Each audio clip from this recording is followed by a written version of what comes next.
Hello dear viewers, আসসালামু আলাইকুম। আশা করছি আল্লাহর অশেষ রহমতে আপনারা সবাই অনেক ভালো আছেন। সো ডিবিএমএস এর গত ক্লাসে আমরা দেখেছিলাম ট্রাঙ্কেট এবং ড্রপ কমান্ড কিভাবে কাজ করে। আজকে আমরা দেখব ডিলিট, ট্রাঙ্কেট এবং ড্রপের মধ্যে ডিফারেন্স। এটা খুবই ইম্পর্টেন্ট একটা টপিক, ছোট টপিক বাট ইম্পর্টেন্ট। সো চলুন আমরা শুরু করি। আমরা ডিফারেন্স দেখব ডিলিট, দেন ট্রাঙ্কেট এবং ড্রপ কমান্ডের মধ্যে, যারা একে অপরের সাথে কিছুটা কাজের দিক দিয়ে রিলেটেড, বাট যেহেতু পার্থক্য আছে সো সেটা একটু ভালোভাবে বুঝতে হবে। প্রথমেই বলি, ডিলিটটা হচ্ছে ডিএমএল কমান্ড, মানে ডেটা ম্যানিপুলেশন ল্যাঙ্গুয়েজের কমান্ড। এই ডিএমএল কি করে? ধরেন একটা ট্যাবলের মধ্যে যে ডেটাগুলো আছে সেগুলো নিয়ে কাজ করে, ডেটাকে ম্যানিপুলেট করে। এখন ডিলিট কি করবে? পুরো ট্যাবলের ভিতরে যে ডেটা আছে সেগুলোকে নিয়ে কাজ করবে।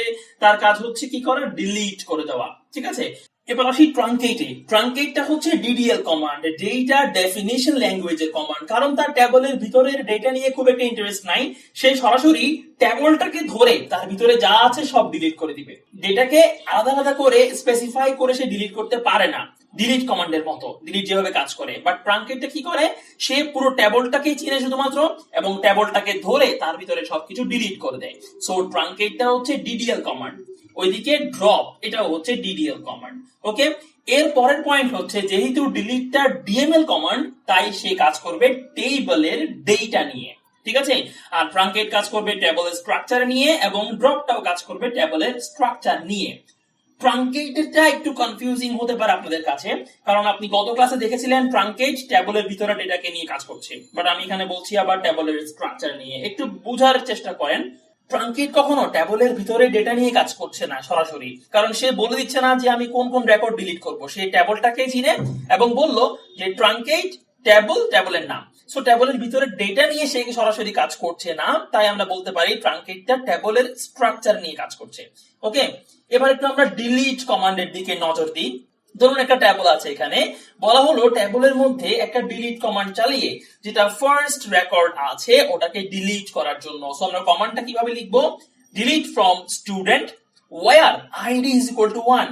তাহলে আইডি 1 ওয়ালা যে রেকর্ডটা আছে ওটাকে তুমি ডিলিট করে দাও। সো এই যে আইডি 1 যে রেকর্ডের, এই রেকর্ডটা কি হবে? ডিলিট হয়ে যাবে। ঠিক আছে, আবার এমনও হতে পারে, বলতে পারে আপনাকে পুরো ট্যাবলের ডেটা যা আছে সব ডিলিট করে দাও। সেক্ষেত্রে আমরা লিখবো ডিলিট ফ্রম স্টুডেন্ট।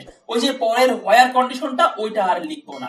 তো এই ক্ষেত্রে কি হবে? পুরো ট্যাবলের ডেটা সব ডিলিট হয়ে যাবে।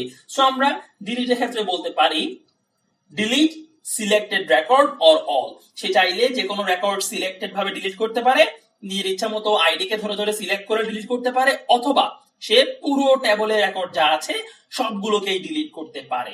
ওকে, এরপর এবার আমরা আসি ট্রাঙ্কেট এর কমান্ডে। Truncate table student. So student ট্যাবলকে সে ধরবে, তার ভিতরের সবকিছু ছেঁটে ফেলে দিবে। ট্রাঙ্কেটের বাংলা কি ছিল?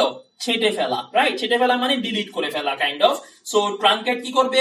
পুরো ট্যাবলের ভিতরে যা রেকর্ড আছে সব একেবারে ধরে ডিলিট করে দিবে। সো আমরা বলতে পারি এই যে রেকর্ড গুলো আছে এগুলোকে সে কি করবে? ডিলিট করে দিবে। সো আমরা বলতে পারি ডিলিট অল রেকর্ডস। এখানে সিলেক্টেড করে করে সে ডিলিট করতে পারে না, সে একেবারে ট্যাবলটাকে ধরে ভিতরে যা আছে সব ডিলিট করে দিবে। ওকে ফাইন, এবার আসি আমরা ড্রপ ট্যাবলে। ড্রপ ট্যাবলের কাজ কি ছিল? সে ডেটাবেজের মধ্যে যে স্টুডেন্ট ট্যাবলটা আছে ওটাকেই ফেলে দিবে। ডেটা তো দূরের কথা, পুরো ট্যাবলটাকেই সে ডিলিট করে দিবে। ট্যাবলের কোনো অস্তিত্ব আর ডেটাবেজে থাকবে না। সো ড্রপ ট্যাবল করলে কি হবে? এই যে পুরো ট্যাবলটা আছে না, এটাই ডিলিট হয়ে যাবে। ঠিক আছে, মানে ট্যাবলটাকে আর ওই ডেটাবেজে খুঁজে পাওয়া যাবে না। সো আমরা বলতে পারি ড্রপ ট্যাবল ফ্রম ডেটাবেস। এটা হচ্ছে ড্রপের কাজ। ঠিক আছে, মোটামুটি জিনিসগুলো ক্লিয়ার? ইয়েস। এখন একটা প্রশ্ন অ্যারাইজ হতে পারে, সেটা হচ্ছে ডিলিট আর ট্রাঙ্কেট দুইটাই তো প্রায় সেম, এদের মধ্যে কি আর কোনো বেসিক পার্থক্য আছে? অবশ্যই আছে।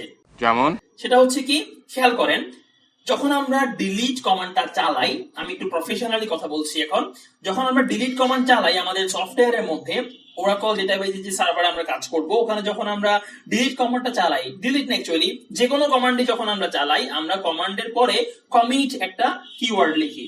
এই কমিটের কাজ হচ্ছে যখন আপনি কমিট করবেন তার মানে আপনার কমান্ডটা চিরতরে এক্সিকিউটেড হয়ে গেল। প্রথমত সেটা টেম্পোরারি থাকে, আপনি কমিট করলে হয় কি সেটা পুরোপুরি এক্সিকিউট হয়ে গেল। ঠিক আছে, এই ডিবিএমএস এ রোল ব্যাক নামে একটা বিষয় আছে ওরাকলের মধ্যে। রোল ব্যাকের কাজ হচ্ছে আপনি চাইলে আপনার আগের অবস্থায় ফিরে আসতে পারবেন। এটা হচ্ছে রোল ব্যাকের সবচেয়ে মজার বিষয়। সো যখন আপনি ডিলিট করেন, ডিলিটটা বেসিক্যালি কিভাবে কাজ করে, সে আরেকটা টেবল মেনটেন করে, একটা লগ মেনটেন করে, যেখানে সে প্রত্যেকটা রেকর্ডকে স্টোর করে রাখে। যখন আপনি ডিলিট করবেন সব রেকর্ড কিংবা সিঙ্গেল সিঙ্গেল কোনো রেকর্ড, সেক্ষেত্রে সে এই রেকর্ডগুলোকে আরেকটা লগে স্টোর করে রাখবে।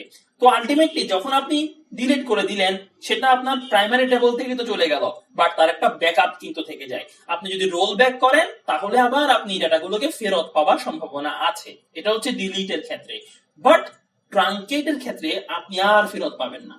আপনি একবার ট্রাঙ্কেট কমান্ড চালিয়ে দিয়েছেন মানে আপনার ডেটাগুলো হারিয়ে গেছে, এগুলো আর ফেরত পাওয়ার কোনো সম্ভাবনাই নাই। সো যদি আপনি ডিলিট করেন কি হবে, এই যে স্টুডেন্ট টেবলটা আছে, ডেটাগুলো চলে গেল, বাট চাইলে আপনি আবার সেগুলোকে ব্যাক পেতে পারবেন। সো আমরা বলতে পারি রোল ব্যাক উইল ওয়ার্ক। ডিলিটের ক্ষেত্রে রোল ব্যাকটা কাজ করবে, বাট ট্রাঙ্কেটের ক্ষেত্রে রোল ব্যাকটা কাজ করবে না।